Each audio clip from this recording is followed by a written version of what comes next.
Hello అందరికీ, welcome to Sandhya's cuisine. బిర్యానీలోకి gravy కోసం ఈరోజు మిర్చి కసాలను వండుతున్నాను. సో దానికోసం కొన్ని పల్లీలు వేయించుకోవాలి, డ్రై రోస్ట్.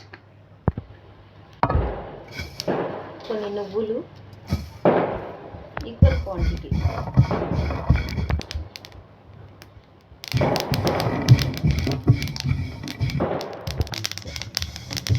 దోరగా వేయించుకోవాలి, మరి ఎక్కువ వేయించుకోవద్దు.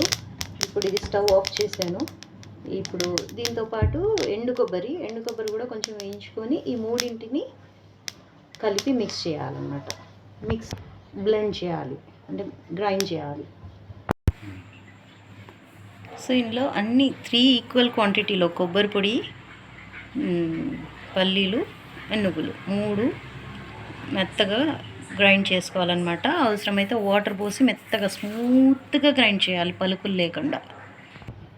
మరోవైపు అదే గిన్నెలోకి స్టవ్ వెలిగించుకొని ఒక 3 to 4 స్పూన్స్. ఇది కొంచెం నిలువుండే కర్రీ కాబట్టి నూనె ఎక్కువ పోసుకోవాలి. ఏదైనా నిల్వ మంచిగా ఉండాలంటే నూనె, ఉప్పు సఫిషియెంట్గా ఉండాలి. అందుకే పచ్చళ్ళల్లో నూనె తగ్గినా ఉప్పు తగ్గినా ఫంగస్ వచ్చేస్తుంది అనమాట. అందుకని ఇది 3 to 4 days వరకు కూడా పాడవదు. అందుకని కొంచెం క్వాంటిటీ ఎక్కువ వండుకున్నా మనం దేంతో అయినా అది మ్యాచ్ చేసుకొని తినేసేయచ్చు. ఈ తాలింపులో మనం చాలా దినుసులు వేస్తామన్నమాట. అంటే నాకు తెలిసి వేరే ఏ కర్రీలో ఇన్ని వెయ్యము ఆయిల్లో, తాలింపులో. సో ఇప్పుడు మనం ఇక్కడ ఆవాలు చాలా వేసాను, చూసారు కదా. అవి కొంచెం చిటపట్లాడే వరకు ఉంచుకొని తర్వాత జీలకర్ర,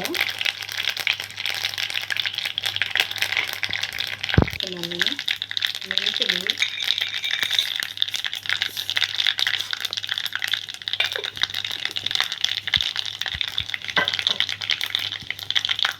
ఇప్పుడు ఈ కర్రీకి ఎక్కువ ఫ్లేవర్ ఇచ్చేది ఇదే అన్నమాట. దీన్ని కలోంజీ అంటారు. అంటే ఉల్లిపాయ సీడ్స్ అన్నమాట. వీటిని కూడా అంతే క్వాంటిటీలో వేసాను. స్మెల్ వస్తుందో ఇప్పుడు దీంతో కొంచెం కసూరి మెత్తి,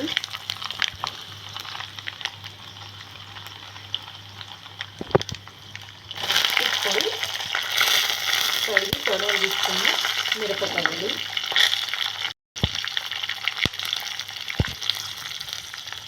ఫ్రెష్ కరివేపాకు. సో ఇలా ఒకటి తర్వాత ఒకటి అన్నీ వేసి బాగా మిక్స్ చేసుకోవాలి.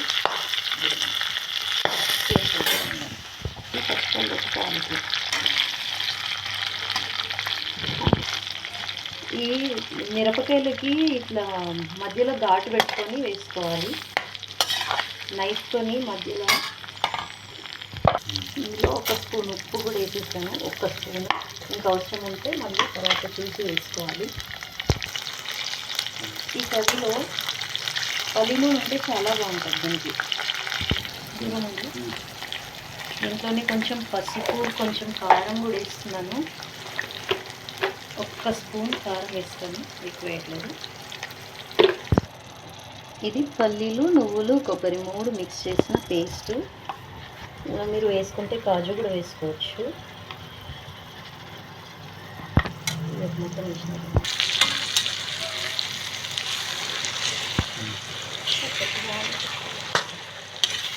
ఇప్పుడు ఈ మసాలాని ఆయిల్లో మంచిగా మిక్స్ చేయాలి.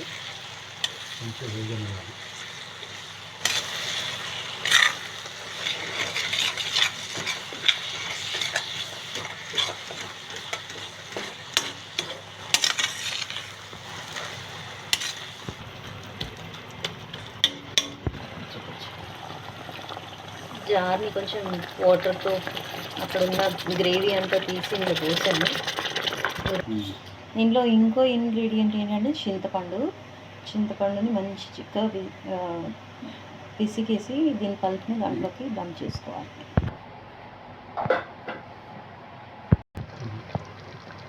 అడుగు పట్టుకోకుండా అప్పుడప్పుడు కలుపుతూ ఉండాలి. ఇట్లా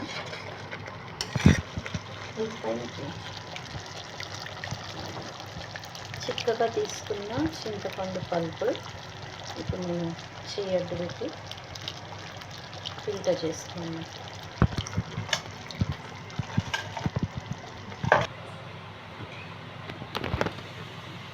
ఇప్పుడు ఇంకా కొన్ని వాటర్ పోసాను. ప్రస్తుతం ఈ కన్సిస్టెన్సీ ఉంది, చూసారు కదా, డైల్యూటెడ్గా ఉంది. ఇప్పుడు ఇది ఉడికి చిక్కబడుతుంది అన్నమాట. చిక్కబడే వరకు కలుపుకుంటూ కుక్ చేయాలి. ఫుల్ ఫ్లేమ్లో కుక్ చేయాలి. ఇప్పుడు ఇది అంతే.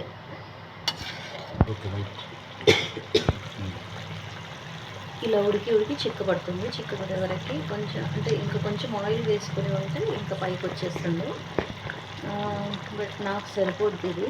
అయితే మీకు డౌట్ రావచ్చు, ఇన్ని గింజలు అవసరమా, ఇదంతా చెత్త అవసరమా అని అనుకుండొచ్చు. మనం తెలియకుండానే ఇవన్నిటిని తినేస్తాము. అంటే ఈ మిర్చి కసారంలో మనకు తెలియదు, మనం తినేస్తాం అంతే. ఎందుకంటే దీంట్లో వేరే వెజిటేబుల్ ముక్కలు అలాంటివి ఏమీ ఉండవు కదా, గ్రేవీనే ఉంటుంది కాబట్టి గ్రేవీతో పాటు తినేస్తాం అన్నమాట. ఇలా డైరెక్ట్గా మెంతులు, ఆవాలు, జీలకర్ర డైరెక్ట్గా తింటున్నామంటే మంచిదేగా. గ్రేవీ చిక్కబడిపోయింది, కన్సిస్టెన్సీ సరిపోతుంది.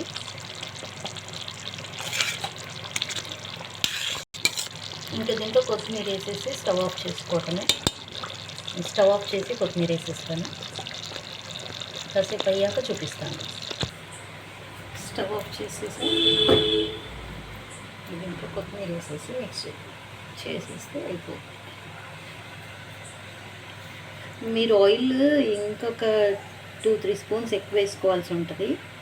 2-3 టేబుల్ స్పూన్స్. దీనికి ఆయిల్ బాగానే పడుతుంది, ఎందుకంటే ఈ పల్లీలు, కొబ్బరి, నువ్వులు వాటిలో ఆయిల్ అంటే కంటెంట్ ఉన్నప్పటికీ అవి గ్రైండ్ చేశాక చాలా ఆయిల్ని తాగేస్తాయన్నమాట.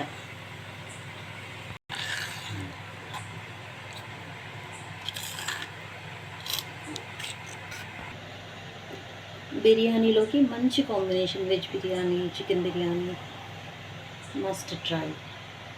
Thank you for watching.